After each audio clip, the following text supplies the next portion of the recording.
Welcome to my fermentation station. I usually keep them on top of the fridge here, but I'll take them down on the kitchen island so I can show them to you better. Two of my favorite fermentation recipes are your typical German sauerkraut on the right, and this one is actually from the fridge, so we're nearly done eating that, so don't worry about these pieces being free. And then we have another German recipe, which is, we call it a Rotkraut. It's a German red cabbage recipe. And I actually have the ingredients right here. It's a mixture between red cabbage, which you make in a very similar way to the sauerkraut, which is the white cabbage. And for this mixture, you also add an onion and an apple, and you ferment that together. So you should try that out, that's really tasty.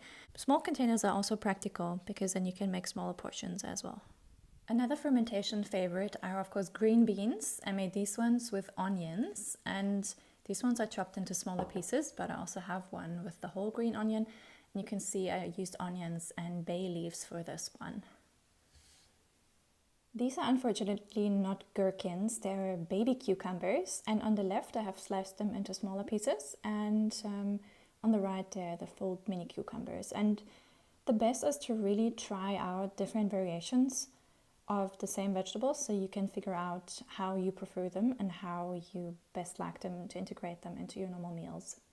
These ones look very pretty in their glass. They're cocktail tomatoes together with thyme and onions. What I learned about fermenting small tomatoes is that it's important to pierce them with the tip of a knife to make sure that they don't build up enough inner pressure to lose their shape or explode. So I did that, and it seems to be working out so far. Carrots are also perfect for fermenting. In this recipe, I'm fermenting them together with onion and small pieces of ginger. And in the middle and on the left, you can see that I really try to reuse containers of all sizes as long as I can sterilize the jar in hot water. And I have a video on how I do that, or on how I recommend to do that, so you can go check that out as well. The jar on the right is green bell pepper together with slices of carrot and some onion and thyme. And on the left, that is a local pumpkin squash variety, which I'm fermenting together with, I try to remember if it was garlic or onion, you can pick which you prefer, and small cloves. It develops a very nice sweet fragrance when you ferment that. Next to the red cabbage in the background, I also have these purple varieties. The one on the far right is beetroot, and you can't see it because the pigments are so strong in the brine, but there are also onions and herbs inside. The glass in the middle is a mixture of carrots, butternut squash, and beetroot. So I just had those left over and I dedicated its own glass to them. And on the left, that's eggplant, together with garlic and I think some oregano. I have a video on that, and I recommend that you try it out and just find out if you like the taste of fermented eggplant. Last but not least, this is garlic fermenting in honey, and I'm really looking forward to taste that. That should be amazing. And I'd really try to reuse those store-bought twist jar glasses and sterilize them in hot water. But you need to be very careful because the heat might destroy the glasses.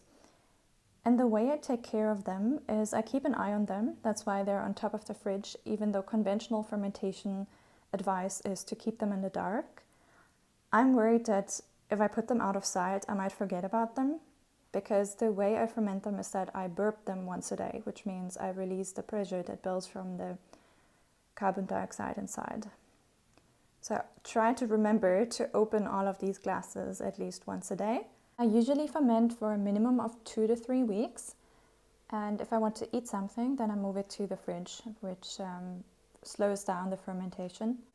I check every couple days if the brine still covers the vegetables completely. And I also take a look at the top, that there's nothing that created mold. So far I only had to throw out 1 glass. But if you check them regularly, it should not be a problem. And if you find something concerning, like for example this, here I tried to ferment garlic in brine, and you can see it turned blue or green. So I don't have a good hypothesis of why that could be, but well, if you have any idea, please put it in the comments. The only difference to my other jars is that this is a plastic jar because I ran out of glass jars and I sterilized it with some rubbing alcohol. But this is concerning, so I would not eat that. So stick with the glass jars and do your best to sterilize them in hot water in advance. Like, this really helped me to keep mold at bay. And if you're new to fermenting, just try different combinations of vegetables. And it's usually a good idea to put some onion in there and some herbs that you have at home, or you can also experiment with ginger. And I'm putting a list of the different mixtures I have here in the description below.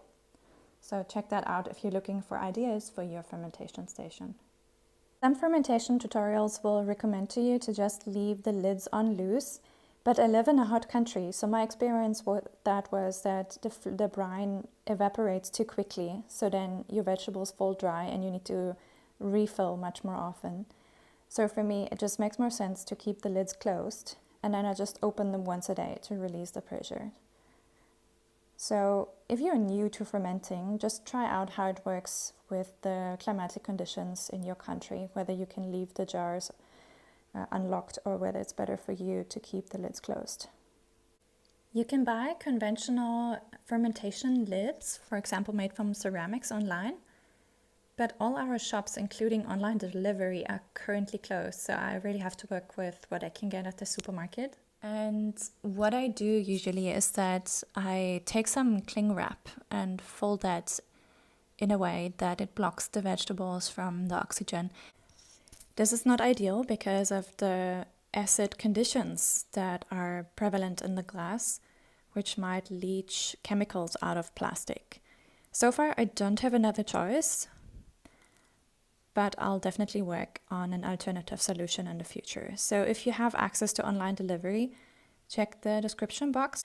Otherwise, cling wrap just worked fine for me for my fermentation station at the moment.